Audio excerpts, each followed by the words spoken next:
This Banana Viking server, Van Velding, you're literate. So this is the suicide episode, which is worth talking about. I'm sure a lot of folks are curious. But, it's come up as a topic of discussion. And, I talk about what's on my mind. I talk about what's happening.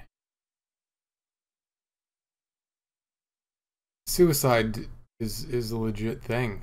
I don't mean that in a suicide happens and we stuff.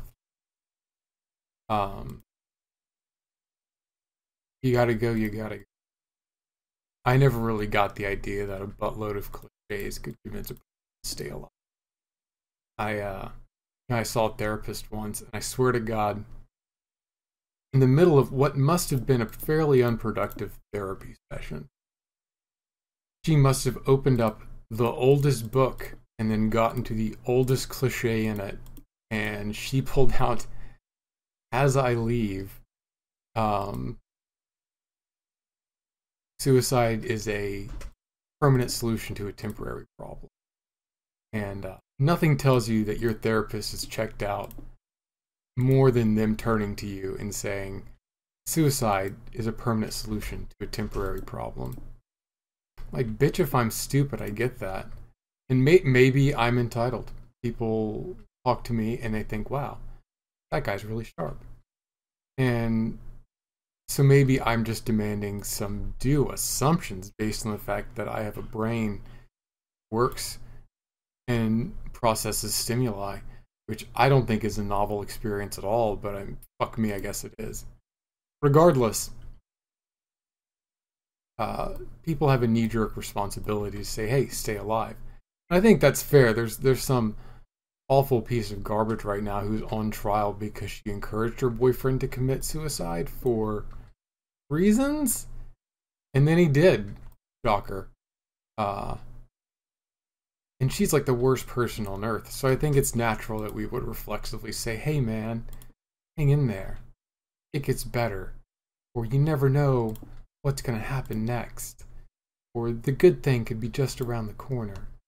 And that's obviously bullshit. That's just using the hollow affirmations that these people use to get through tough moments, to get through a tough moment for someone who's contemplating death as an alternative.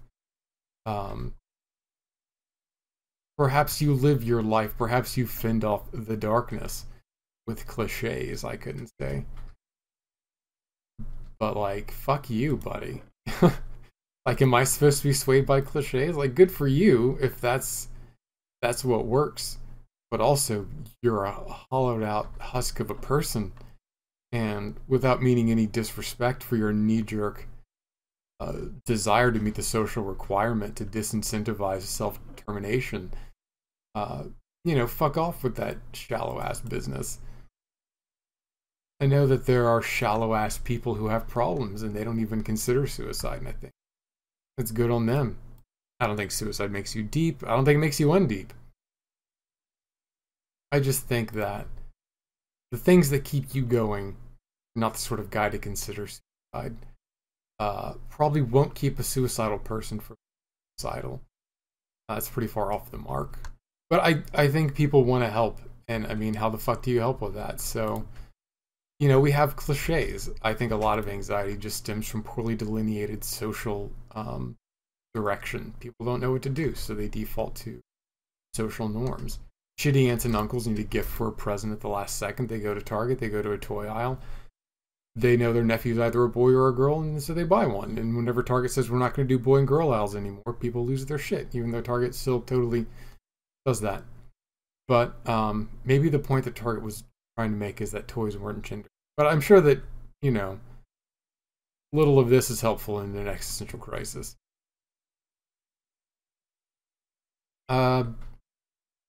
You're an adult. You can make your own fucking decisions, right? If you're not an adult, maybe just chill out till you're an adult, and then think about it. I'm not encouraging suicide. I'm just saying what's good for you, and I fucking don't.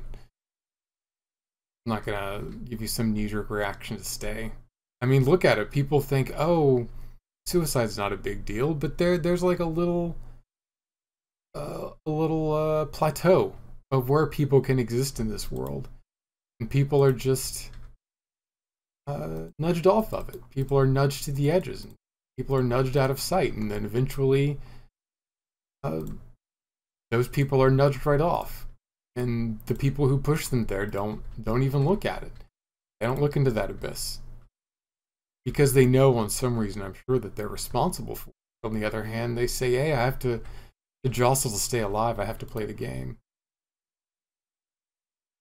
And so suicide becomes this abstract thing. It doesn't happen unless it happens to you, but it's real and it's happening. Hitting millennials pretty hard. It's hitting younger generations more than it's hit anyone else before. And the opioid crisis is part of that. Let's not pretend like it's not. But the future's bleak, yo. Wages are stagnant. We're told that our measures of success are measures that are terribly outdated. Having your own house, having someone to marry, that kind of shit. That's just, it's not sustainable to continue on with the completely irresponsible practices of previous generations. And it's just not attainable for most of us, unless you get your elbows out harder than anyone else. I think that, if you think that you can just easily adapt to the system and be happy, I think you're deluding yourself. I think you're being a huge dick. Anyway, it's hard. I would say that for everyone who did get their elbows out, proud of that fact, and says all you need to do is just become one of the goddamn worst of them, and you can survive, I think vastly overvalues the quality of staying alive. I mean, an animal would be happy to stay alive. But if you're a human and you have some ambition, some goal, some desire to be not just a person who survives and guffaws at all the people, your desire is to be something more, to not just exist, but to exist better, to fulfill your potential, to be a good person. And if you can't be that, you'd rather die. And it's weird that people see this as such a foreign concept. We praise military service, we praise police service, because we believe that serving something bigger than yourself is worth it. Because we believe that there are things worth living and dying for. I think makes it really easy on the shitty people who are happy to help you. I mean, they could have ignored you before, but now it's even easier. Certainly, I'm not even one of those people who's going to quote that lady from that gift set. Have you seen the gift set where she's like, if you stay alive, do it for spite of nothing? And hashtag big mood. But I don't think that's a good enough reason. Honestly, all the pain, the shittiness of being alive, I don't think spite's big enough to justify all that. I don't know if I hate anyone enough for that. It's a good reason for some people. Wouldn't do it for spite. My family would love me to do it for them, and I think that's great. And I'm not planning on committing suicide. This isn't autobiographical by any means. I think that's a shitty reason too. I think it's shitty to ask someone to stay alive for you. They're a pet. To get up every morning knowing things are miserable and are going to continue to be miserable, and to brush their teeth for you, to go to work for you, to go through the misery of a job for you. That's a big, shitty, selfish ask. People are keen on saying that suicide's selfish. I think not wanting to suffer is selfish. I think bending to the rules and being shitty and just surviving like an animal is selfish. Most of the world's problems are caused by people who are selfish. I think that refusing to participate in that, if you want to go so far as to say, nightmare hellscape of late capitalism, it's a valid moral proposition. The only way to do no harm is to not be alive. Fair point. So, I mean, I'm not here to argue either point. I'm not here to say, oh, hey, I'm your friend. I get it. You should definitely stay alive.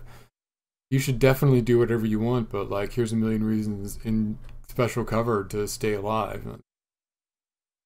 You're an adult. Again, not to repeat myself, but you can make your own. I'm not going to tell you about some sort of hedonistic joy of it. You know, I was coming down from a scare. I was honest with folks about it. And we ended up just doing PT, just running in the rain. He's like, see, this is great. And you couldn't do this if you were dead. And I'm like, aw, he's trying to sell me on the hedonistic pleasures of life versus being dead. Cares. Yes. And he was someone who did care about me. And that is still very important to me. Like the little brother I never had. But, you know, that's not a good reason to stay alive. I can't say, oh, a hamburger with the cheesy fixins. I've kind of forgotten what I'm doing in the game here. I picked up some... What the fuck did I pick up? I want some wool for the fucking ceiling. And then I was on the stairs. Brick! I'm here for fucking brick. You know, so I'm not going to say, oh, gosh, aren't hamburgers great? Couldn't you do some weed? It's, you know, slightly possible.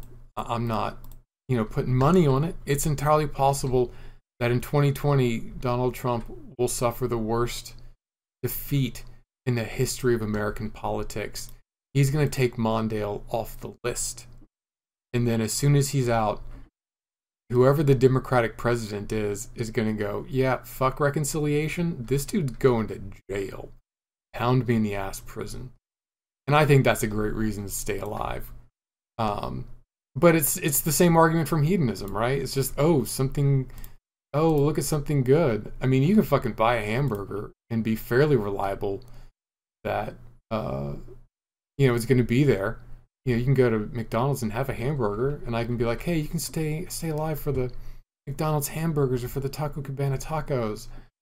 And that's a certainty. And the revenge of possibly watching the president become just another indicted criminal. We're imagining the entire Senate getting their spines together and impeaching him after he loses. Would be great. You know, you don't stay alive for that, though. It's a big ask. It's a big dream. But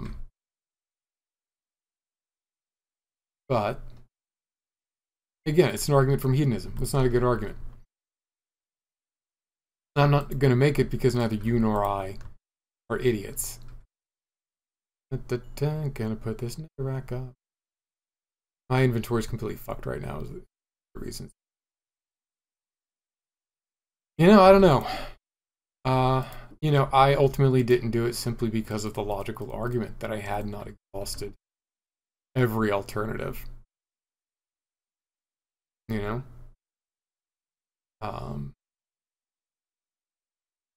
And I'll never know if that was just an abject attack of cowardice or if that was really reasonable. But if you're going to die, you could change every single part of your life. All of it. And this is kind of the compelling argument at the center of it all. And, you know, turn off if you feel you were somehow deceived into this. Was that there are always possibilities, always alternatives. You can take every part of you that's hanging you up and all of those limits and you can take them off. And I mean, yeah, that might involve a certain amount of spite. I don't want to say, hey, if you're going to die, do something violent or rapine before you die. That's not really much. What I'm trying to say is that there are a lot of variables you can change before you decide that it's hopeless. We live our life under constraints every day. People live ordinary, boring, constrained, pointless lives. Not because they want to, but because they see all these consequences failing to be that. They say, well, if I don't, take this route home from work, it's going to take me longer to get where I want to go, and then it's just going to be a bad afternoon the whole way around. And just say it doesn't matter. Maybe your constraints are to just maximize your downtime or try to please someone else. I don't know. But you can reevaluate all of those premises because none of them are going to matter.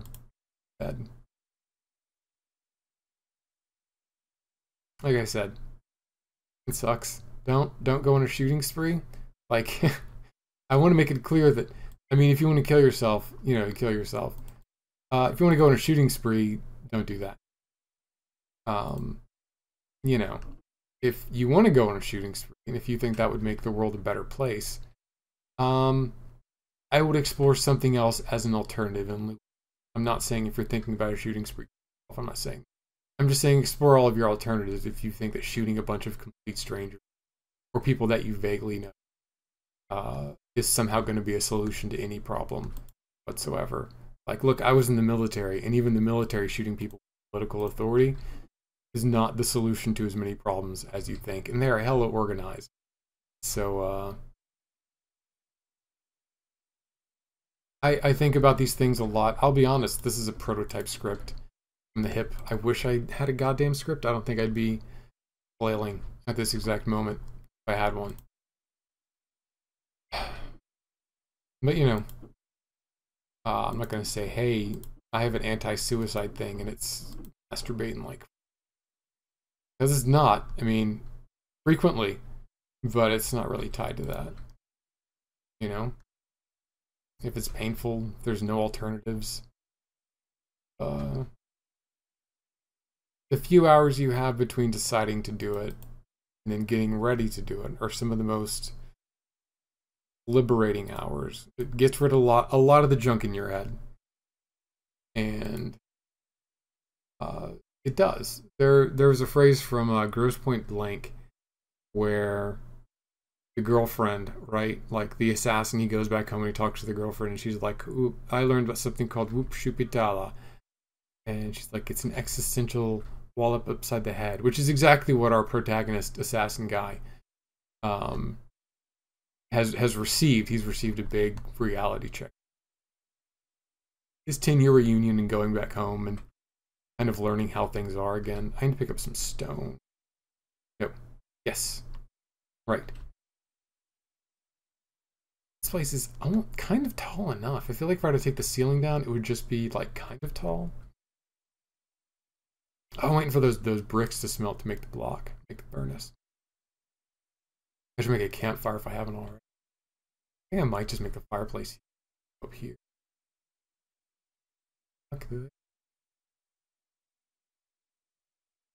I'm gonna put the fire right next to this. Fire doesn't spread on the surface, so I think it'll... At the very least, you should watch Grosse Point Blank before doing anything dramatic. That's my take on it.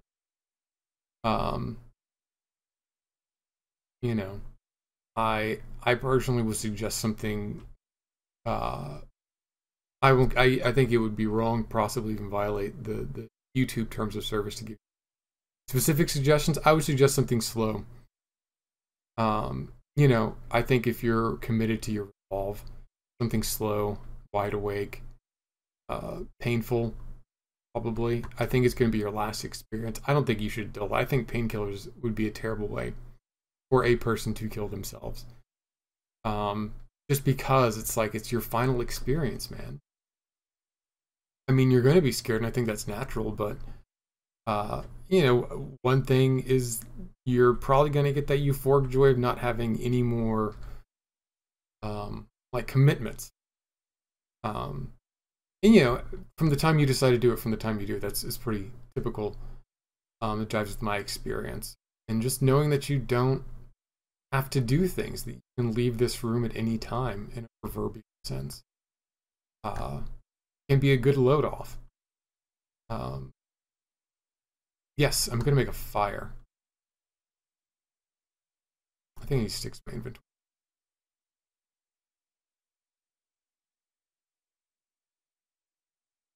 And it can change your perspective. You may decide to go through with it. You might change your mind. I don't fucking know. I don't fucking know you. I don't know. I think if you're gonna do it, you should be a fan of it. You know what I mean? Not to glorify it, obviously, but to say, need the second fire. Hey, look. Oh, I already had a second. Say, hey. Commit to it. Internalize it. You know? Live that experience. I mean, you can't communicate it to anyone, probably. Atheist. So, you know, that'd be a heck of a thing. But, you know, it's kind of what you wanted. I mean, I mean, most people want to be dead. They don't want to die. I personally think if you're gonna die, you might as well feel it out. Really live it up. Well, you know, not live it up literally. You know, it's a poor choice. So I'm thinking about this fireplace. Okay, look, because everyone on Earth is gonna have some other priority. Because people have shitty priorities, man. I mean, uh, people will just be garbo, and people will, you know, not care. Like, why do people care about anything? People don't care about anything. And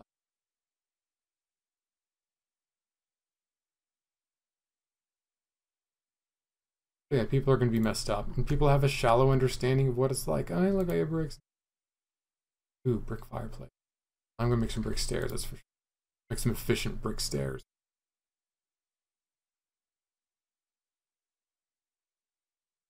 I don't know. I don't have any cliches for you. Again, I hate cliches. Uh, I don't have a pitch for you, honestly. I think people are capable of making their own decisions. I have faith in people. People aren't great. People are flawed. People are pretty shit, actually. But you know, I've learned not to expect ducks to go moo. I think. Mess this up. Ah, I can't. No. It fades to black. It fades to black.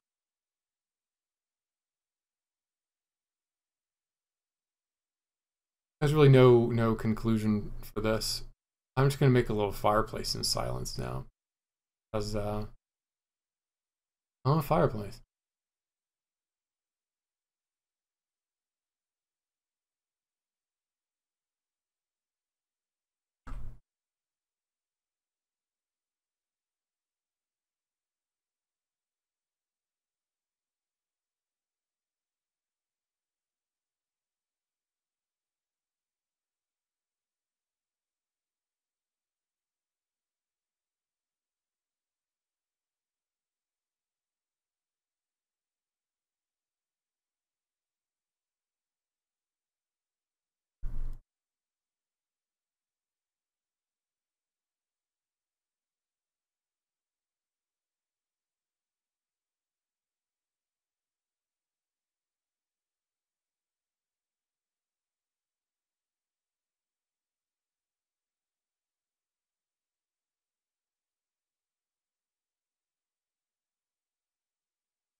Van Velding, a Viking server.